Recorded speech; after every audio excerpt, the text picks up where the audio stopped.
14 jours, et une injonction qui prétend régler l'histoire à la montre.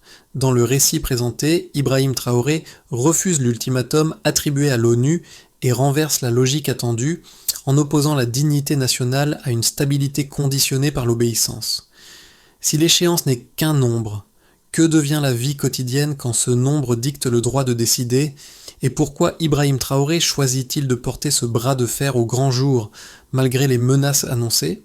Un petit pays enclavé soudain oblige le monde à regarder autrement et à compter le coût politique. Ce qui suit ne cherche pas à glorifier une figure ni à condamner un système, mais à examiner ce que révèle cette séquence précise. L'enjeu, pour le lecteur, est simple. Comprendre comment une décision politique présentée comme un refus peut produire des effets concrets sur l'économie, la société et la position internationale d'un pays. Derrière les discours, il y a des mécanismes, des chiffres, des réactions en chaîne. L'histoire d'Ibrahim Traoré, telle que racontée dans le contenu source, sert ici de fil conducteur pour analyser un moment de bascule, celui où la souveraineté cesse d'être un slogan et devient un pari risqué, mesurable dans le temps. Ce pari engage l'État, mais aussi les citoyens, les partenaires régionaux et l'équilibre diplomatique, avec des conséquences qui dépassent largement le cadre d'un ultimatum. Ce qui est proposé ici n'est ni un plaidoyer, ni une dénonciation, mais une lecture structurée d'un moment politique précis. L'objectif pour le lecteur est clair. Comprendre comment un refus présenté comme symbolique peut produire des effets mesurables sur l'économie, la société et les relations internationales d'un pays. Derrière les formules fortes et les appels à la dignité, il existe des mécanismes concrets, des arbitrages, des réactions internes et externes qui méritent d'être examinés sans exaltation. Dans le contenu source, Ibrahim Traoré apparaît comme le point de cristallisation de ces tensions. Sa décision, décrite comme un acte de souveraineté, engage bien plus qu'un gouvernement. Elle mobilise la population, inquiète certains partenaires et oblige d'autres acteurs régionaux à se positionner. Le pari est risqué car il repose sur la capacité d'un État fragile à absorber des pressions économiques, diplomatiques et sociales simultanément. Comprendre cet épisode, c'est donc évaluer ce qui est réellement en jeu. Non pas seulement un ultimatum refusé, mais une trajectoire nationale qui peut redéfinir des équilibres durables. En moins de 2 semaines, une procédure diplomatique décrite comme routinière est devenue un symbole continental. Le chiffre central du récit est simple. 14 jours, délai présenté comme non négociable, mais immédiatement transformé en point de rupture politique par Ibrahim Traoré. Dans le contenu source, cet ultimatum attribué à l'ONU n'est pas seulement décrit comme une contrainte administrative, il est interprété comme la manifestation d'un rapport de force ancien, où la stabilité est conditionnée par l'alignement et où la souveraineté devient une variable secondaire. La réaction d'Ibrahim Traoré s'inscrit dans ce cadre. Refuser, non pas pour provoquer, mais pour affirmer que la décision nationale ne peut être subordonnée à un calendrier imposé de l'extérieur. Cette posture donne au Burkina Faso une visibilité inhabituelle pour un pays enclavé, souvent absent des centres de décision mondiaux. Le contexte dans lequel intervient cette séquence est déterminant. Le Burkina Faso sort de plusieurs années de fragilité sécuritaire, de dépendance économique et de transitions politiques successives. Dans ce paysage instable, la question de l'autodétermination n'est pas théorique. Elle touche directement l'accès à l'alimentation, à l'énergie et à la capacité de l'État à maintenir une cohésion sociale minimale. Lorsque Ibrahim Traoré rejette l'ultimatum, il s'adresse autant aux acteurs internationaux qu'à une population marquée par la fatigue des injonctions extérieures. Le discours décrit dans la source agit alors comme un révélateur. À l'intérieur du pays, il déclenche des manifestations présentées comme des expressions de soutien à une idée plutôt qu'à un homme. À l'extérieur, il force partenaires et observateurs à reconsidérer leur lecture du Burkina Faso, désormais perçu comme un acteur prêt à assumer le coût politique de ses choix. Ibrahim Traoré devient, dans ce récit, le vecteur d'une question plus large. Jusqu'où un État africain peut-il aller dans l'affirmation de sa souveraineté sans basculer dans l'isolement ? Dans le récit fourni, Ibrahim Traoré n'est pas présenté comme un dirigeant lointain, mais comme un point de projection pour des attentes très concrètes. Son discours sur l'ultimatum agit comme un déclencheur immédiat dans l'espace social. Les premières réactions décrites ne viennent pas des cercles diplomatiques, mais de la rue, des universités, des marchés et des milieux populaires, où la notion de souveraineté prend une dimension vécue plutôt qu'abstraite. Un premier impact apparaît dans la mobilisation spontanée. Des manifestations éclatent à Ouagadougou et dans d'autres villes, non pour défendre une personne, mais pour affirmer une idée jugée fondamentale. Étudiants, commerçants et travailleurs sont décrits comme unis par un sentiment de dignité retrouvée, mêlé à une inquiétude diffuse face à l'avenir économique. Cette ambivalence est centrale. L'adhésion symbolique est forte, mais elle coexiste avec la conscience aiguë des risques liés aux sanctions et à l'isolement. Un second impact se manifeste au niveau institutionnel. Le gouvernement accélère, selon la source, des mesures de sécurisation de l'arrière-pays et intensifie les discussions avec des partenaires régionaux comme le Mali et le Niger. Ces initiatives, encore limitées à ce stade, signalent une tentative de transformer un acte politique en dynamique opérationnelle. Ibrahim Traoré apparaît alors comme un catalyseur, plus que comme un stratège isolé autour duquel se cristallisent des choix collectifs. L'effet le plus immédiat reste toutefois psychologique. Le contenu insiste sur un changement de posture. Une population longtemps décrite comme résignée commence à se percevoir comme actrice de son destin. Le message implicite est clair. La souveraineté cesse d'être un concept lointain et devient une expérience partagée avec ses promesses et ses incertitudes. Le déclencheur, tel qu'il est décrit dans la source, tient en une formule brève mais lourde de sens. Un ultimatum de 14 jours présenté comme une simple procédure. Au départ, l'attente internationale semble claire. Le Burkina Faso est perçu comme trop fragile pour soutenir une confrontation prolongée, trop dépendant pour refuser une injonction venue de l'extérieur. Cette lecture conditionne les premières réactions, faites de prudence officielle et de pression implicite. Pourtant, dès les premières prises de parole, la trajectoire change. Ibrahim Traoré ne cherche pas à négocier le calendrier ni à adoucir le message. Il transforme le délai en symbole et pose le refus comme un acte fondateur plutôt que comme une manœuvre tactique. Le climax intervient lorsque ce refus est assumé publiquement et relayé bien au-delà des cercles diplomatiques. Le discours décrit dans le contenu source marque une rupture nette avec le langage habituel de la prudence. Il oppose explicitement la souveraineté à la stabilité imposée et refuse de présenter la conformité comme une condition de paix. À ce moment précis, la séquence cesse d'être une affaire administrative pour devenir un affrontement narratif. D'un côté, un ordre international fondé sur des règles et des échéances. De l'autre, un État qui revendique le droit de décider sans validation extérieure. Cette polarisation explique la rapidité avec laquelle l'épisode gagne une portée continentale. Les répliques ne se font pas attendre. Sur le plan interne, la source décrit une intensification des manifestations de soutien, mêlant fierté nationale et anxiété sociale. Les rues deviennent un espace d'expression politique où la question n'est plus seulement celle d'un ultimatum, mais celle de la dignité collective. En parallèle, l'appareil d'État engage des mesures qualifiées d'immédiates, sécurisation de certaines zones, réorganisation des priorités gouvernementales, accélération des discussions avec des partenaires régionaux.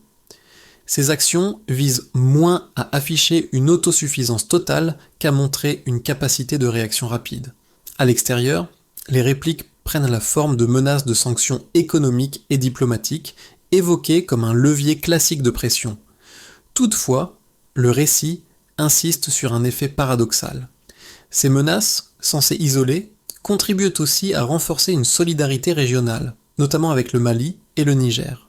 Des accords bilatéraux sont accélérés, et la coopération sud-sud est présentée comme une alternative crédible, même si elle reste partielle. La scène internationale observe alors une situation ambivalente, partagée entre inquiétude face à l'instabilité potentielle et admiration prudente pour une posture jugée audacieuse. Cette phase de réplique révèle un point essentiel. le refus initial ne clôt pas la séquence, il l'ouvre. Chaque réaction génère une nouvelle contrainte, chaque contrainte appelle une adaptation. Ibrahim Traoré, dans ce récit, n'est plus seulement l'auteur d'un nom symbolique. Il devient le point de convergence d'une dynamique où décisions politiques, attentes populaires et rapports de force régionaux s'entremêlent. La ligne des événements montre ainsi comment un acte ponctuel peut produire une onde de choc prolongée, transformant un ultimatum limité dans le temps en processus aux effets durables. Avant la séquence de l'ultimatum, le Burkina Faso est décrit comme un pays à croissance modeste, dépendant de secteurs traditionnels et vulnérables aux chocs extérieurs. La source évoque une situation de départ marquée par une progression économique limitée, tirée principalement par l'agriculture et l'exploitation minière, sans dynamique structurelle forte. Après la décision attribuée à Ibrahim Traoré de maintenir une ligne d'autonomie malgré les pressions, le récit introduit une rupture chiffrée, présentée comme spectaculaire, destinée à illustrer un changement de trajectoire plutôt qu'une simple fluctuation conjoncturelle. D'abord, l'indicateur mis en avant concerne la croissance économique. Selon le contenu source, le pays passe d'un rythme d'environ 2% avant la crise à une progression annoncée de 41% en moins d'un an après la mise en œuvre de politiques qualifiées d'autonomes. Cette variation est présentée comme le signe d'une réorientation rapide vers la production locale et l'agriculture communautaire. Autrement dit, la croissance reflète une mobilisation interne plutôt qu'un afflux de capitaux extérieurs. Ensuite, un indicateur clé touche à l'autosuffisance alimentaire. La source rappelle qu'avant la crise, près de 40% des céréales consommées étaient importées, exposant le pays aux fluctuations des marchés et aux pressions diplomatiques. Dans le cadre du programme décrit comme Terre du peuple, 12 000 hectares auraient été remis en culture après l'ultimatum, une part importante étant confiée à des coopératives de femmes et de jeunes. Autrement dit, la remise en culture réduit la dépendance et stimule des circuits économiques locaux. Enfin, un indicateur concerne l'énergie, secteur stratégique dans un contexte de sanctions potentielles. Le récit indique que la part de l'électricité produite localement serait passée de 18% à 31% en 10 mois. Même si ce niveau reste limité, la progression est présentée comme symboliquement forte car elle réduit la vulnérabilité immédiate aux ruptures d'approvisionnement. Autrement dit, l'augmentation énergétique renforce l'autonomie sans supprimer les fragilités structurelles. Ces trois métriques sont utilisées dans la source pour construire une démonstration cohérente. Elles ne prétendent pas effacer les difficultés persistantes, mais montrer qu'un choc politique peut produire des effets mesurables à court terme. L'argument central n'est pas que le Burkina Faso aurait résolu ses problèmes, mais qu'il a engagé des leviers internes malgré un contexte défavorable. Dans cette lecture, Ibrahim Traoré apparaît moins comme l'artisan de chiffres isolés que comme le point de départ d'une stratégie assumant le risque d'une transition accélérée. Les critiques de la position défendue par Ibrahim Traoré s'articulent autour de deux arguments principaux présentés dans le contenu source comme rationnel et pragmatique. Le premier repose sur le risque d'isolement économique.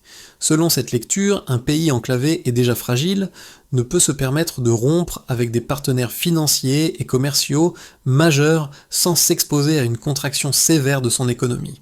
La dépendance aux importations, notamment en énergie et en biens essentiels, est citée comme un facteur structurel qui rendrait toute stratégie d'autonomie dangereusement coûteuse à court terme. Le second argument critique concerne la durabilité politique et sociale. Les opposants estiment que la mobilisation populaire observée après le refus de l'ultimatum pourrait s'essouffler face aux difficultés concrètes du quotidien. Une hausse des prix, des pénuries ou une baisse de l'investissement extérieur risquerait de transformer l'adhésion symbolique en frustration sociale. Dans ce scénario, la souveraineté affichée serait perçue non plus comme une affirmation collective, mais comme une source d'instabilité prolongée, susceptible d'éroder la légitimité du pouvoir. La réponse apportée dans le récit ne nie pas ces risques, mais les recontextualise. D'une part, la source souligne que l'isolement annoncé n'a pas été total. Des partenaires régionaux comme le Mali et le Niger, ont renforcé leurs liens avec le Burkina Faso, atténuant partiellement le retrait de certains acteurs occidentaux. Cette coopération sud-sud est présentée comme imparfaite, mais suffisante pour éviter un effondrement immédiat. D'autre part, les données économiques évoquées, même contestables, sont mobilisées pour montrer que des marges de manœuvre internes existent lorsque les priorités sont redéfinies. Sur le plan social, le contenu insiste sur un changement de mentalité plus que sur une victoire matérielle. La résilience décrite ne se limite pas aux chiffres, elle inclut une transformation culturelle, où la population accepte l'incertitude en échange d'un sentiment de contrôle accru sur son avenir. Dans cette logique, Ibrahim Traoré n'est pas dépeint comme l'homme qui élimine les contraintes, mais comme celui qui choisit lesquelles assumer. La question centrale devient alors moins celle du risque que celle du coût acceptable pour préserver une capacité de décision nationale. À ce stade du récit, le refus porté par Ibrahim Traoré cesse d'être interprété comme un geste isolé pour apparaître comme un point de bascule stratégique. Le contenu source suggère que l'enjeu réel n'est plus l'ultimatum lui-même, mais la manière dont cette séquence a déplacé le centre de gravité des relations entre le Burkina Faso et ses partenaires. En choisissant de maintenir sa position malgré les pressions, Ibrahim Traoré oblige les acteurs extérieurs à sortir d'un cadre routinier fait de conditionnalités et de réponses prévisibles. Cette révélation tient dans un glissement discret mais décisif. Le Burkina Faso n'est plus seulement perçu comme un État demandeur ou réactif, mais comme un acteur capable d'imposer un rythme et un récit. Cette posture modifie les calculs diplomatiques, y compris chez ceux qui n'approuvent pas la démarche. La source insiste sur le fait que l'observation internationale devient plus attentive, partagée entre crainte d'un précédent et reconnaissance d'une affirmation assumée. À l'intérieur du pays, ce changement de perception agit comme un miroir. La population ne se projette plus uniquement dans l'attente d'une aide ou d'un arbitrage extérieur, mais dans la possibilité d'une trajectoire décidée localement. Ibrahim Traoré est alors décrit comme le vecteur d'un repositionnement symbolique où la souveraineté n'est plus défensive mais proactive. Ce moment central révèle ainsi que la véritable rupture ne réside pas dans le non initial, mais dans la redéfinition durable des marges de choix. Pour l'État, les effets immédiats décrits dans la source sont à la fois institutionnels et symboliques. Le refus de l'ultimatum attribué à l'ONU oblige les autorités burkinabées à réorganiser leurs priorités en accélérant des décisions qui étaient jusque-là différées. Les mesures de sécurisation, les arbitrages budgétaires et la réorientation de certaines politiques publiques sont présentés comme des réponses directes à la pression extérieure. Ibrahim Traoré apparaît ici comme le point d'ancrage d'une ligne politique qui assume une exposition accrue aux risques diplomatiques en échange d'une marge de décision plus large. Pour l'appareil d'État, le coût est réel, mais il s'accompagne d'un gain de cohérence interne et d'une affirmation de l'autorité politique. Pour les entreprises et les acteurs économiques locaux, les conséquences sont plus ambivalentes. D'un côté, la réduction de certaines coopérations internationales et la crainte de sanctions compliquent l'accès au financement, aux intrants et aux marchés extérieurs. Cette contrainte pèse particulièrement sur les secteurs dépendants des importations. De l'autre, la source souligne une stimulation de l'activité locale, notamment dans l'agriculture, l'énergie et certaines filières de minières. La nationalisation partielle de l'exploitation de l'or, avec la récupération annoncée d'environ 30% des recettes, est présentée comme un levier permettant de réinvestir dans des projets internes. Ibrahim Traoré est associé à cette tentative de rediriger la valeur produite vers l'économie nationale, malgré un environnement incertain. Pour les citoyens, l'impact se manifeste surtout dans la vie quotidienne et dans le rapport au futur. La source décrit une population partagée entre fierté et inquiétude. La remise en culture de 12 000 hectares et la montée en puissance de coopératives locales offrent des perspectives d'emploi et d'autosuffisance alimentaire, même si les effets restent inégaux selon les régions. Dans le même temps, la crainte de pénurie et de hausse de prix demeure présente. Le discours porté par Ibrahim Traoré est perçu comme un appel à accepter une période de transition où les sacrifices à court terme seraient compensée par une plus grande autonomie à long terme. Enfin, au niveau régional et continental, les conséquences dépassent largement le cas burkinabé. Le soutien affiché par des pays voisins comme le Mali et le Niger renforce une dynamique de solidarité au sein du Sahel. La source évoque un réalignement progressif où la coopération sud-sud gagne en importance face au retrait de certains partenaires occidentaux. Ibrahim Traoré devient alors, dans ce récit, le symbole d'un débat plus large sur la souveraineté africaine. Pour la région, l'enjeu n'est pas seulement économique ou diplomatique, mais aussi narratif. Démontrer qu'un État peut résister aux injonctions extérieures sans disparaître de la scène internationale. Dans le premier scénario, qualifié de base dans le contenu source, le Burkina Faso parvient à maintenir une trajectoire de stabilisation prudente. Les politiques d'autosuffisance engagées après le refus de l'ultimatum produisent des effets graduels sans transformation radicale. L'agriculture locale continue de se renforcer, l'énergie progresse lentement et les recettes issues des ressources minières sont partiellement réorientées vers des projets internes. Toutefois, les sanctions potentielles et l'accès limité aux financements extérieurs freinent l'ampleur de la reprise. Dans ce cadre, l'action d'Ibrahim Traoré permet d'éviter une rupture brutale, mais laisse le pays dans un équilibre fragile, dépendant d'une coopération régionale constante. Le second scénario, plus optimiste, repose sur un effet d'entraînement. La posture adoptée par le Burkina Faso inspire d'autres États africains à réévaluer leurs relations avec les partenaires traditionnels. La coopération sud-sud s'intensifie notamment avec le Mali et le Niger et s'élargit à de nouveaux accords dans l'agriculture, l'énergie et les infrastructures. Le pays attire également des partenariats alternatifs, présentés dans la source comme plus équilibrés, réduisant progressivement sa dépendance aux anciens circuits d'aide. Dans cette hypothèse, Ibrahim Traoré devient le symbole d'un repositionnement continental, et le Burkina Faso consolide sa croissance interne tout en gagnant une visibilité accrue sur la scène internationale. Le risque demeure, mais il est compensé par une diversification des alliances. Le troisième scénario, plus pessimiste, met en lumière les limites du modèle. Les efforts d'autosuffisance ne suffisent pas à compenser le retrait de partenaires majeurs et des tensions apparaissent dans l'approvisionnement en énergie et en biens essentiels. La pression économique se traduit par une hausse du coût de la vie et par des frustrations sociales croissantes. La solidarité régionale, bien que réelle, ne parvient pas à absorber l'ensemble des chocs. Dans ce contexte, la stratégie portée par Ibrahim Traoré est contestée de l'intérieur, non sur ses principes, mais sur ses résultats concrets à court terme. Ces trois trajectoires montrent que l'avenir n'est pas écrit. Le facteur décisif ne réside pas uniquement dans les choix initiaux, mais dans la capacité à ajuster la stratégie, à maintenir la cohésion nationale et à équilibrer souveraineté et ouverture. Le véritable enjeu des prochains mois sera donc moins de savoir quel scénario se réalisera, que de comprendre comment les décisions prises aujourd'hui conditionnent les marges de manœuvre de demain. Au-delà des indicateurs macroéconomiques et des scénarios géopolitiques, le contenu source insiste sur ce que cette séquence signifie pour des individus concrets.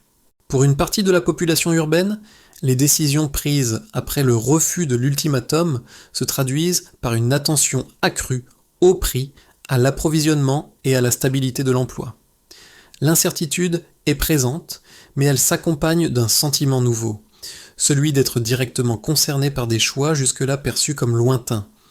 Cette proximité avec la décision politique modifie la manière dont les citoyens évaluent le risque et le sacrifice. Pour les agriculteurs, les coopératives locales et les jeunes impliqués dans les programmes décrits, les effets sont plus tangibles.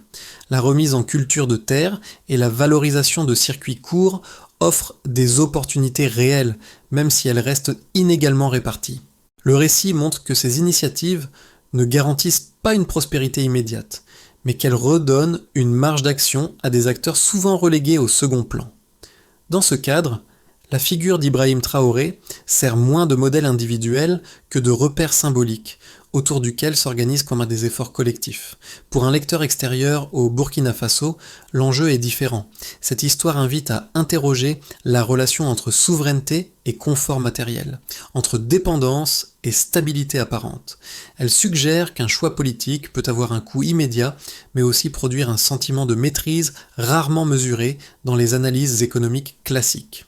Le geste proposé au lecteur n'est pas l'adhésion ou le rejet, mais l'attention.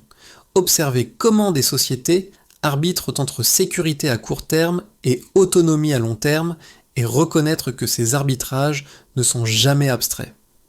Dans le contenu source, la poursuite de la trajectoire engagée après le refus de l'ultimatum repose sur une série d'actions concrètes, présentées comme complémentaires plutôt que spectaculaires. La première étape concerne l'État. Il s'agit de consolider les politiques d'autosuffisance déjà lancées, en particulier dans l'agriculture et l'énergie, avec des objectifs clairs et des indicateurs suivis dans le temps. Ibrahim Traoré est décrit comme le garant politique de cette cohérence, chargé d'arbitrer entre urgence sociale et investissement de long terme. La deuxième étape implique les acteurs économiques locaux. Les coopératives agricoles, les petites entreprises et les structures communautaires doivent être soutenues par des mécanismes de financement internes et régionaux. La source insiste sur la nécessité de transformer les recettes issues des ressources naturelles, notamment minières, en leviers de développement mesurables. L'enjeu n'est pas d'augmenter brutalement la production, mais de sécuriser des chaînes de valeur capables de résister aux chocs extérieurs. La troisième étape se situe au niveau régional. Le renforcement des partenariats avec le Mali et le Niger est présenté comme un pilier stratégique, permettant de mutualiser des ressources, des infrastructures et des capacités énergétiques. Cette coopération doit être formalisée, évaluée et ajustée régulièrement pour éviter qu'elle ne reste symbolique. Enfin, une quatrième étape touche à la société civile. La mobilisation populaire observée après le discours doit se traduire par une participation durable, notamment à travers des initiatives locales et un contrôle citoyen des politiques publiques. Dans cette feuille de route, Ibrahim Traoré apparaît moins comme un décideur unique que comme un point d'équilibre autour duquel s'articulent responsabilité politique, économique et sociale. Le récit revient alors à l'image qui a traversé l'ensemble de la séquence, celle d'un pays confronté à une horloge extérieure, mais décidant de régler son avenir à son propre rythme. Ce motif, déjà présent dans les premières réactions populaires, réapparaît ici comme un fil conducteur. Les manifestations décrites, les débats dans les quartiers et les initiatives communautaires forment un écho prolongé à la décision initiale. Ibrahim Traoré, dans ce cadre, n'est plus seulement associé à un refus, mais à une transition mentale collective où la souveraineté cesse d'être perçue comme une abstraction diplomatique. La source insiste sur un point souvent négligé, l'impact émotionnel de cette posture. La fierté retrouvée ne supprime pas les difficultés, mais elle modifie la manière de les affronter. Pour de nombreux citoyens, accepter l'incertitude devient une forme de choix actif plutôt qu'une contrainte subie. Cette évolution du regard est présentée comme l'un des effets les plus durables de la séquence, car elle influence les comportements bien au-delà des chiffres économiques. En rappelant les scènes de solidarité et de mobilisation, le récit suggère que la véritable transformation ne se mesure pas uniquement en croissance ou en indicateurs sectoriels. Elle réside aussi dans la capacité d'une société à se reconnaître comme sujet de son histoire. Ibrahim Traoré incarne ce moment charnière, non comme une figure héroïque, mais comme le catalyseur d'une prise de conscience collective. La phrase qui s'impose alors est simple et directe. Une nation qui choisit peut aussi apprendre à durer. La séquence décrite dans le contenu source ne se referme pas sur une conclusion définitive, mais sur une interrogation collective. Le refus de l'ultimatum, les réactions populaires, les ajustements économiques et les repositionnements régionaux forment un ensemble encore en mouvement. Rien n'indique que le chemin choisi garantisse le succès, mais il a déjà modifié les termes du débat. Le Burkina Faso n'est plus seulement observé pour sa fragilité, mais pour sa capacité à expérimenter une autre manière de négocier sa place dans le monde. Pour le lecteur, l'enjeu dépasse largement ce cas particulier. Cette histoire invite à réfléchir à la manière dont les sociétés évaluent le coût de leur autonomie et la valeur qu'elles accordent à la décision collective. Elle pose une question qui n'est ni idéologique ni abstraite. Jusqu'où une communauté est-elle prête à aller pour conserver la maîtrise de ses choix, même lorsque les résultats restent incertains? Ibrahim Traoré apparaît ici comme un repère narratif, autour duquel s'articule une discussion plus large sur la souveraineté, la dépendance et la responsabilité politique. L'appel n'est donc pas à l'adhésion, mais au dialogue. Observer, comparer, questionner.